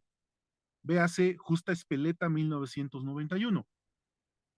En las 2 décadas posteriores, la instancia invirtió en políticas semejantes como escuelas de calidad, apostando al cambio y a la transformación de la escuela por acción de sus profesores. Que este es el meollo. El Consejo Técnico se supone es una acción en donde se piensa que son los profesores quienes deben cambiar y transformar la escuela en una lógica horizontal. Otro programa fue Carrera Magisterial. A la fecha, desde luego, bajo condiciones operativas y normativas diferentes, el Consejo Técnico constituye la política de gestión de la excelencia del centro escolar, véase INE 2014. Y funciona bajo la prerrogativa de la acción horizontal de sus docentes y el liderazgo de sus directivos. Aquí empieza el problema. Empero, esto no siempre ocurre así. El acuerdo secretarial, según lo expone su texto, deberá realizarse bajo estrategias horizontales de colaboración, pero en el aula de clase o en la sala de usos múltiples donde se efectúa ordinariamente, ha sido cuestionado, principalmente por los docentes de grupo y en menor grado y bajo otras manifestaciones por los directivos, esgrimiendo las implicaciones de la carga adicional al trabajo, a decir de algunas voces, en demérito del tiempo efectivo de la docencia en grupo y las responsabilidades fuera de horario laboral. Tales críticas no lo neutralizan, pues constituyen lo que se llaman ruidos. Chéquese Bertalanffy 2006. Por el contrario, por el modo como son expresadas esas críticas, lo fortalecen y solo generan miradas periféricas de dicha política. La denigran, pero no ofrecen alternativas viables para su mejora, como se aprecia en la siguiente cita empírica, extraída de una entrevista que hizo su compañero Omar a alguno de los profesores. Entrevistado. Pues como tal, el consejo técnico en los aprendizajes no logra tener mejoras. A lo mejor en las metodologías, con voz dudosa y sarcástica, que pudieran usar los profesores, pero esto tiene que ser desde la apertura que ellos tengan para realmente implementarlas y que tengan un impacto en el aprendizaje de los adolescentes. Ahí está la referencia a la cita. En una nota al pie de página de la segunda hoja, escribo una nota aclaratoria. Según la Real Academia de la Lengua, el consejo es un órgano colegiado con la función de asesorar, de administrar o de dirigir una entidad. Por eso se constituye. La función técnica se refiere al campo de acción relacionado con los procedimientos y recursos metodológicos de una ciencia o un arte. Y el adjetivo escolar indica su acción centrada en los contenidos, condiciones e integrantes de tal campo disciplinar. Se supone que un consejo recibe esta encomienda porque se reconoce en él que tiene la condición técnica para emitir puntos de vista sobre la disciplina que se trabaja, en este caso la educación. Voy a la segunda cita al pie de página y comento lo siguiente. Esto es paradójico, pues en el diagnóstico que se realizó, un 81.25% de los encuestados consideran que el Consejo Técnico Escolar aporta beneficios al nivel educativo y un 18.75% señaló lo contrario, agregando que el trabajo lo realiza el docente y ello no necesariamente aporta algo. Quizá el tema de fondo sea la organización y distribución de responsabilidades del Consejo Técnico o sean problemas de comunicación o de desconocimiento de su funcionamiento y fines. De ser solo ese el problema, debería solucionarse pronto, apelando a los liderazgos escolares, pero parece que la cuestión no termina ahí. Con frecuencia, en la educación básica, se operan ciertos procesos educativos cuestionando ciegamente las categorías que lo sostienen, sin ofrecer nuevas para relevarlas y menos capacidad técnica para instituirlas, muy a pesar del nivel de escolaridad de los docentes. Hoy es frecuente encontrar doctores en educación como profesores de grupo, emprendiendo críticas a este tipo de políticas. Esto es una encrucijada, pues los participantes podrán cuestionarlas, pero ello no modificará su lógica, puesto que son mandatorias, o sea, que se tienen que realizar, critíquela quien la critique. Al respecto, por principio de obviedad, cabe preguntar, ¿cuáles han sido los propósitos del Consejo Técnico Escolar de 2017 a la fecha? Es decir, durante el presente sexenio. Esa es una pregunta de investigación que ya revela un objetivo que se va a trabajar adelante y que desde luego nos va a venir a dar información para decirle a los maestros que no saben cómo se han construido los consejos técnicos escolares, cuáles son sus propósitos de los últimos años. Antes de entrar en materia, hay que agregar que a pesar de lo dicho, el Consejo Técnico Escolar funciona siguiendo un precepto de la lógica formal como si se le entendiera, funciona como si se conociera su historia, funciona como si se le impulsara horizontalmente, funciona como si formara parte de la cultura del colectivo docente y funciona como si tuviera una secuencia de trabajo anual. Esto es un problema en el ámbito público, considerando que los profesores públicos tienen dispuesta la carga horaria para emprenderlo. Pero ocurrirá de manera semejante al interior de una escuela particular? Para plantear el problema y la lógica del como sí, que es mi hilo de Ariadna, con el cual entro y salgo del planteamiento, se emplea el siguiente modelo circular concéntrico conformado por los subconjuntos A, B y C. ¿Cuál es el problema? El problema es que el Consejo Técnico Escolar funciona, sí, pero funciona como sí. Ese es el problema. Funciona como si se supiera, como si se le entendiera, como si se le impulsara horizontalmente, pero funciona. Al final de cuentas, funciona como sí. Vamos a plantear el fundamento de este problema, utilizando un modelo circular concéntrico conformado de 3 subconjuntos. El primero se llama implementación por la Autoridad Educativa Federal.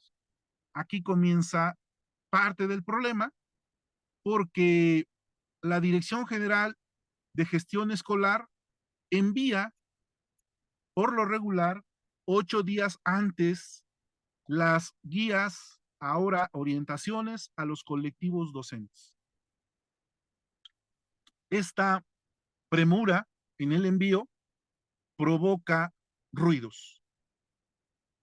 Una vez que esta dirección de la SEP lo envía a la Secretaría de Educación de cada entidad, la Secretaría de Educación lo baja por la Subsecretaría de Educación Básica, luego en secundaria y en primaria baja por la Dirección Regional de Educación Básica, por la Dirección General de Educación, por las supervisiones escolares y las direcciones en medio de ruidos y en una comunicación en cascada. También sucede que la autoridad educativa absolutiza el Consejo Técnico Escolar como modelo único, a pesar de que en las guías se dice que son eso, que son guías y que están abiertas para la libre organización de las instituciones. Entonces, aquí empieza el problema del como sí, porque parece que la autoridad educativa federal es la que provoca los primeros ruidos por los retrasos con los que envía la información a los colectivos escolares. En el segundo círculo concéntrico encontramos que también hay un problema de implementación en la escuela, porque los docentes responsables de su organización son básicamente el supervisor, los asesores técnico-metodológicos y los directores escolares. Ellos son los directamente responsables. Ahora bien, cuando lo presentan a los docentes de grupo, lo hacen sin contextualizar a los docentes sobre su historia, sobre las sugerencias de operación, lo presentan sin ningún tipo de base legal y sobre todo lo presentan sin seguir ningún texto recomendatorio que diga o sugiera cómo se debe de operar el Consejo Técnico Escolar, a pesar de que la literatura que circula presenta múltiples propuestas. También hay un fenómeno, al momento de implementarlo en las escuelas, hay un fenómeno de delegación de tareas.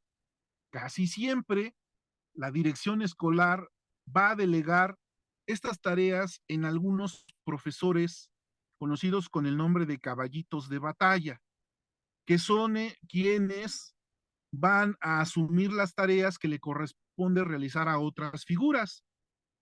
Aquí es cuando empieza el efecto de rechazo al tiempo empleado para preparar los insumos, sobre todo cuando a los maestros se les pide preparar gráficas, informes, leer materiales, ver videos, etcétera, en un momento de saturación del trabajo.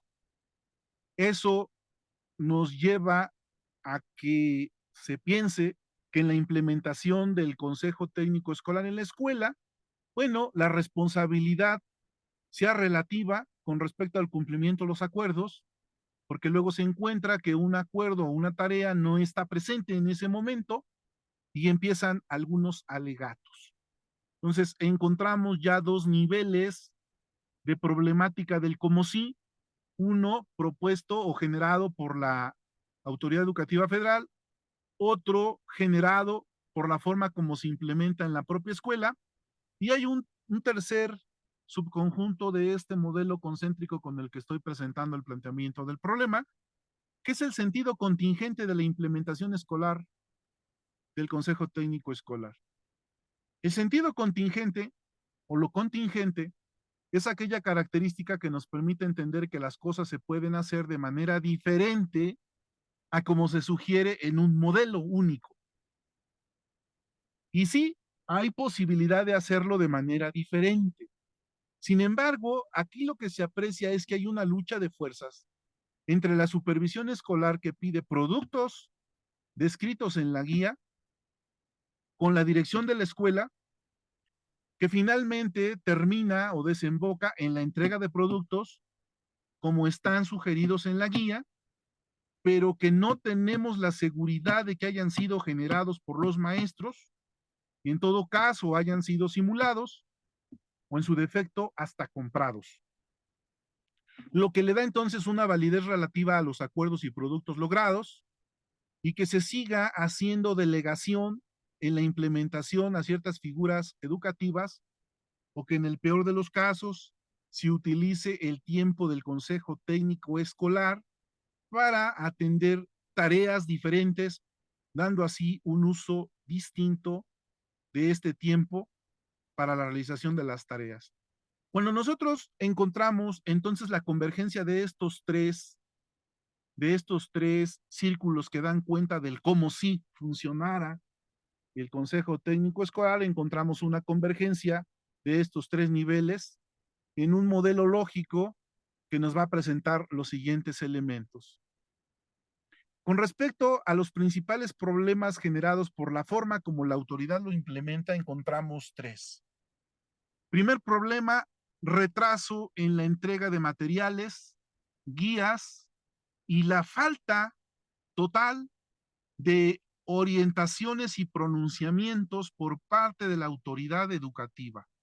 A lo sumo, lo más que se tiene o que se conoce es un video pronunciado por la secretaria o secretario de Educación en turno, que es un video de carácter político que no dice cómo hacerlo, sino simplemente es un mensaje legal, pero que carece de un pronunciamiento por parte de los intelectuales encargados del desarrollo de los consejos técnicos. También encontramos una cantidad impresionante de ruidos. Me refiero a versiones que no siendo las más adecuadas o las más propias, son las que los maestros siguen. Uno de estos ejemplos son los youtubers.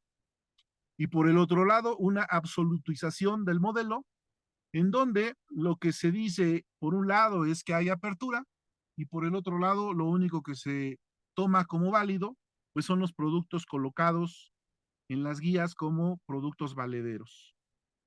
El sentido contingente escolar se refleja en esta lógica del como sí, que ahí encontramos el verdadero problema, por eso está al centro, y un relativismo total en donde pues cada una de las instituciones hace cosas diferentes, eso no está mal, pero lo que sí está mal es que lo que se hace en ocasiones es una verdadera simulación.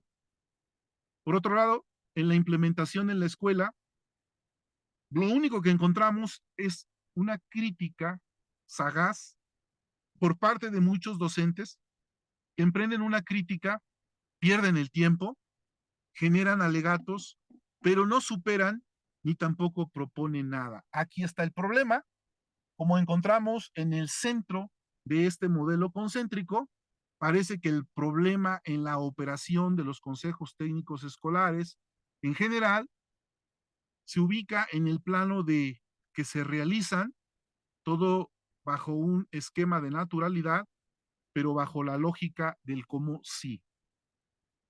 La implementación por la autoridad federal de este programa anual del Consejo Técnico Escolar y la expedición de las guías y orientaciones y la falta de pronunciamientos oficiales al respecto genera ruido entre los maestros, en dos sentidos. La instancia de la SEP responsable de expedirlo es la Unidad de Promoción de Equidad y Excelencia Educativa. En 2023 ha incurrido en retrasos significativos en la entrega de las guías alojadas en la plataforma federal.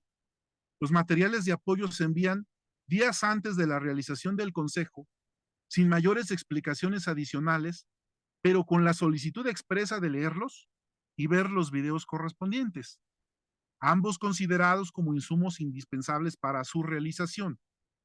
Los retrasos en la entrega del material y la falta de pronunciamientos oficiales generan ruidos en la comunicación. A lo sumo, el secretario de Educación en turno expresa un mensaje sin fondo ni forma. 3 tipos de ruidos merecen la atención. 1. La lectura atropellada de las guías por parte de los maestros o la falta de lectura. 2. La venta por la red de los productos resueltos por maestros que se dedican a digerirlas y luego a negociarlas. Y C. Las explicaciones de los youtubers colgadas en la red. Este ruido distorsiona, empero contribuye a la lógica del como sí. Ante esta alteración en la significación de dicho organismo colegiado, es importante preguntar, ¿cuál es la significación originaria del Consejo Técnico Escolar expresada en la legislación educativa vigente? O de otro modo, ¿cuál es el sentido original del Consejo Técnico Escolar tal y como está descrito en la Ley General y en el resto de leyes secundarias? Por otro lado, durante la presente reforma educativa, se ha insistido en el carácter flexible y autónomo de los procesos escolares. A nivel discursivo, la declaración es convincente, aunque en el terreno de los hechos, la inercia alienta hacia la absolutización del Consejo Técnico, convirtiéndolo en un modelo único a seguir. Absoluto viene de la palabra abs, que significa nada, soluto, suelto. Es decir, un absoluto no tiene nada suelto. Y ese es el problema, porque se supone que hay libertad, pero cuando ya tenemos que entregar los productos, nos piden todo y no puede faltar nada. A eso se le llama absolutización. Desde 2013 se publicaron, sobre todo en el ámbito particular y de servicios de consultoría, o sea, organizaciones que se encargan de vender materiales a los maestros, algunos lineamientos e ideas prácticas para hacer operativo el funcionamiento del Consejo Técnico Escolar. Compárese Velázquez y Frola 2013. Con el paso del tiempo, en cada escuela se le implementa ya a partir de la organización determinada por los llamados líderes académicos, ya sin la presencia de este tipo de guías. En su mayoría proceden desconociendo la historia, los propósitos, la base legal y las metas nacionales del Consejo Técnico, delegando responsabilidades en otros profesores, fomentando alegatos o discusiones estériles en las sesiones. En este contexto es importante plantear si la escuela, en este caso la escuela secundaria particular, tiene una metodología propia para implementar su consejo técnico o no. Con lo señalado, el consejo técnico funciona como sí. De ello se sigue otra interrogante valiosa. ¿Cuál es la agenda del Consejo Técnico Escolar planteada para los ciclos escolares 2022-2023 y 2023-2024 en el marco de la entrada en vigor de la reforma curricular 2022? Muy buena pregunta de investigación, porque la agenda 2022-2023 ya está socializada y esperaremos la agenda del próximo ciclo escolar para darle seguimiento a todas las temáticas y propósitos de dicho documento. Finalmente, el Consejo Técnico, como todo proceso social, es contingente. Esto es, puede ser de otro modo, y ello conlleva su relativización, es decir, relativo es aquello que se realiza en relación con las necesidades de algún lugar. Eso es lo relativo. Esto es, la implementación ocurre en relación al contexto y necesidades de la escuela. Si es escuela particular, la contingencia crece. Es común la expresión simbólica de la lucha de poderes entre la supervisión y la dirección escolar, manifiesta en la fase de organización y culminada con el disciplinamiento en la entrega de productos. Aquí su carácter de política mandatoria. Llama la atención los alegatos entre maestros, pero también sus argumentaciones expresadas a favor o en contra de alguna actividad sugerida en las orientaciones para la sesión del Consejo Técnico Escolar, como también llama la atención el fenómeno de la delegación de tareas en figuras diferentes al director escolar y el uso dedicado a las actividades. Pero aún con ello, la lógica del como sí opera implícitamente, y si lo expresado vuelve compleja la implementación llevada a cabo en el contexto de la secundaria, lo vuelve aún más problemático en una escuela particular. Implica documentar cómo se implementa en el ámbito particular desde las regulaciones de la desde la supervisión escolar, que es pública. Ante lo señalado, hay que preguntar nuevamente si la implementación de dicha política en los procesos escolares de una escuela particular ameritaría considerarla una problemática escolar motivo de estudio, y lo que al momento puede decirse es que, en efecto, lo es. Bueno, de ahí se deduce un objetivo general. ¿Cuál sería el objetivo general de esta investigación? Recuerden que el objetivo general responde a la pregunta central de investigación. Objetivo general: analizar la implementación del Consejo Técnico Escolar en una escuela secundaria particular a partir de la experiencia narrada por sus actores durante los ciclos escolares 2022-2023 y 2023-2024. O se hace que lo que se va a hacer en este estudio es un análisis de la manera como se implementa este consejo en 2 ciclos escolares, para de ahí proponer una alternativa de mejora en términos ideales, una vez que ya se haya revisado la normatividad, materiales, y que su compañero tenga una mirada completa de lo que está pasando con esta política nacional, porque sin ese conocimiento podría plantear cosas, pero fuera de pertinencia y un poco irreales. ¿Cuáles son los objetivos particulares? Nuevamente, alineados a las preguntas de investigación que ya leí. Objetivo particular número 1: documentar la evolución del Consejo Técnico Escolar a partir del análisis de las políticas instrumentadas por la Autoridad Federal de 2017 a la fecha. Es decir, todo el primer capítulo lo va a dedicar a explicar cómo el Consejo Técnico Escolar vino evolucionando propósitos, fines, secretarios de educación, políticas, leyes de 2017 a la fecha. ¿Por qué de 2017 a la fecha? Bueno, por el cambio de gobierno, sencillamente por eso. Porque aunque en el planteamiento del problema no se dice, el Consejo Técnico Escolar viene como herencia de las políticas neoliberales de Peña Nieto, y a pesar de que es un discurso peñanietista, con el gobierno de López Obrador no se quitó, por lo contrario, se mantuvo.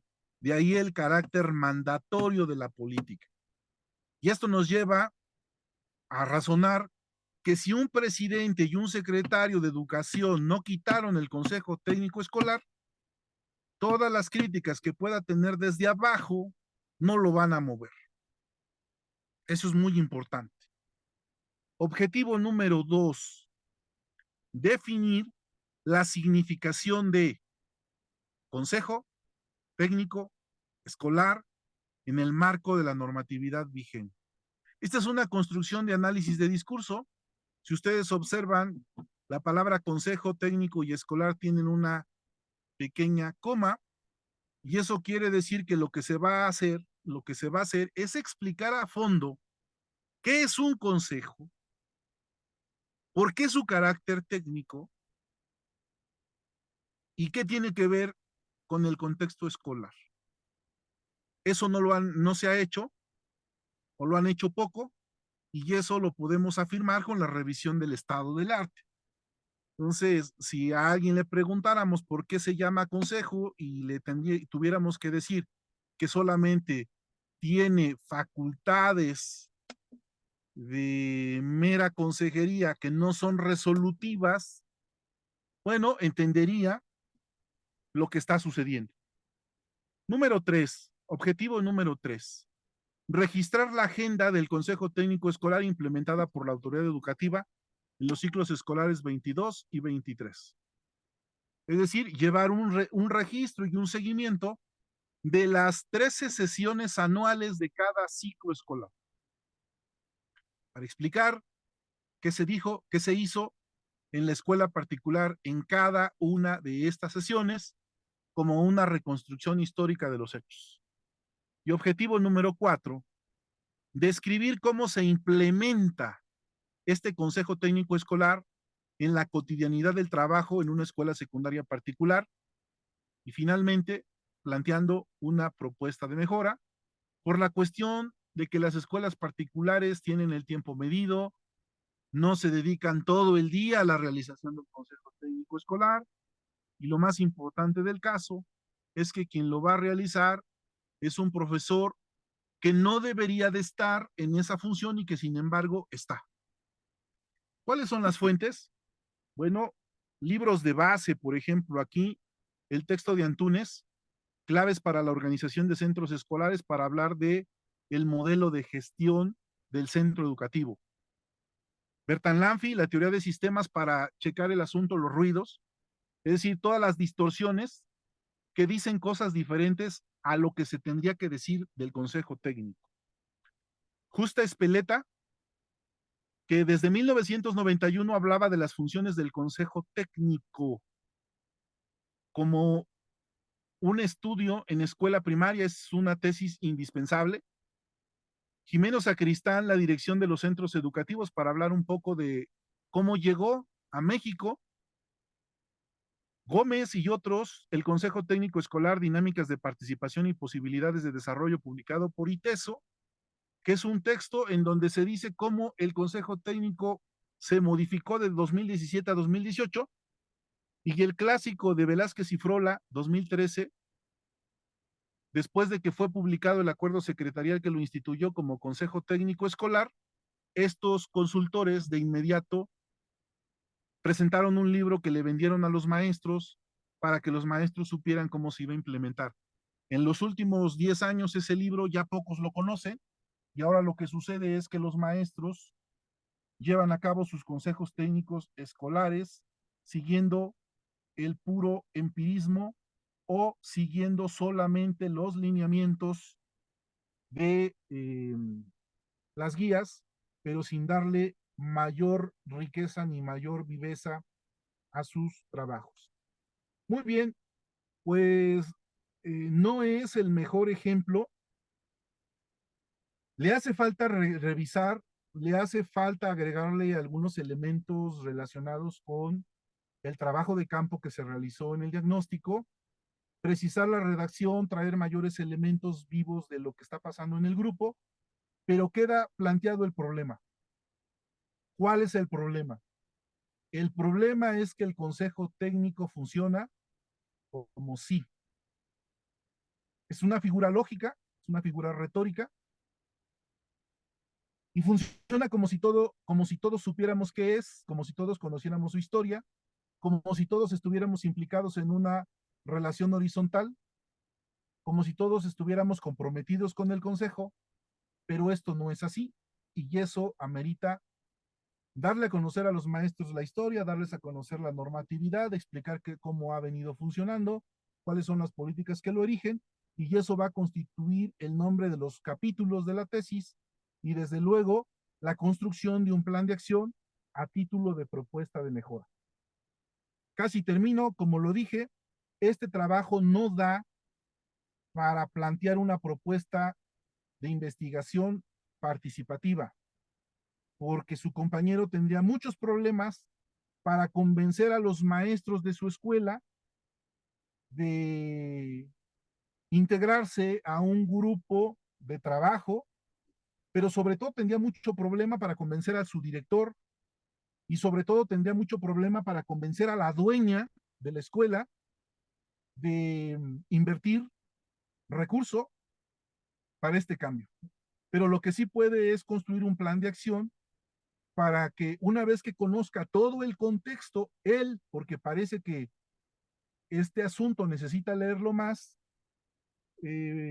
pueda proponer una propuesta o pueda elaborar una propuesta idealizada para constituir de mejor manera el consejo técnico en una escuela particular, sabiendo que hay diferencias de forma con lo que sucede en las escuelas públicas. La principal aportación sería documentar toda la historia, toda la base legal y la agenda de trabajo de 2 ciclos escolares. Yo lo veo por ahí, hace falta lectura por parte de él, por parte mía, pero de entrada yo creo que por ahí podría estar el lío. ¿Algún comentario, Cristian? Tú eres el que debe de saber más del tema.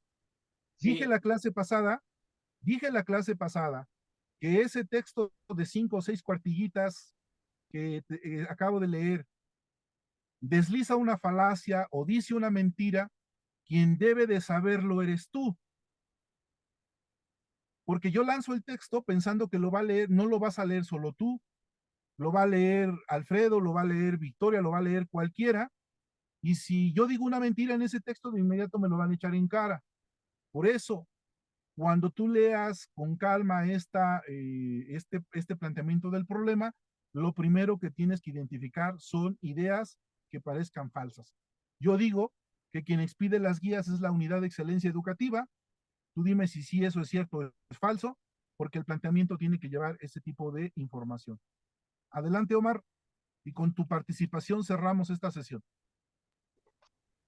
bien, es muy cierto que para conocer el funcionamiento del Consejo Técnico es necesario leer los lineamientos, los acuerdos, la política educativa, conocer los criterios por el que se establece el Consejo Técnico Escolar, los acuerdos.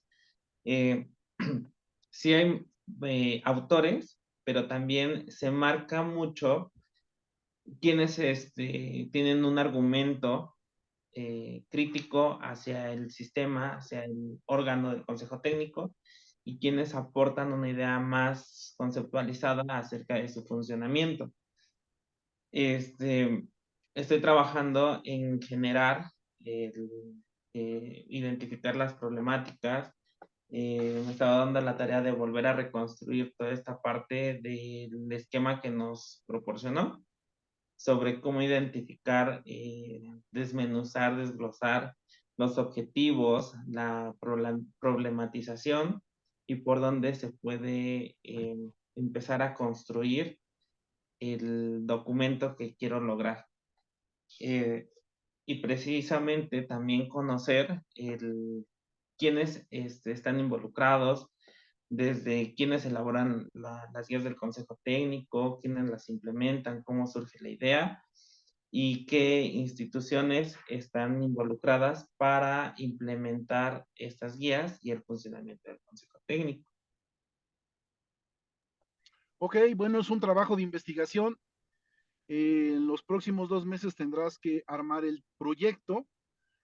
En tu caso, ya me queda claro que no es un trabajo de investigación, es un trabajo de intervención para la mejora. Eso grábatelo. Tampoco es un trabajo de investigación, de intervención participativa. No tendría sentido, pero sí quedas involucrado en un trabajo de investigación, acción para la mejora. De eso hablaremos en las siguientes clases, se hará la distinción entre una y otra. Por lo pronto lo vamos a dejar así. Te pido que no socialices todavía el documento porque necesitamos hacerle algunos ajustes. Hay que terminarlo, hay que ponerle el nombre de los capítulos, los índices, el índice tentativo, etcétera. Eso lo hacemos para el próximo sábado. Pues agradecerles a todos los que nos van a escuchar su paciencia, agradecerle a Victoria, a Omar y a Alfredo el hecho de que hayan posibilitado la realización de esta transmisión. Omar, grábala, súbela al grupo y bueno, si tienen tiempo, sábado, domingo, asuman una vida licenciosa, váyanse de fiesta, que como lo pidieron, pues el día está dado para su descanso. Cuídense mucho. Omar, Gracias. grábalo, por favor, grábalo, Omar, no lo vayas a perder.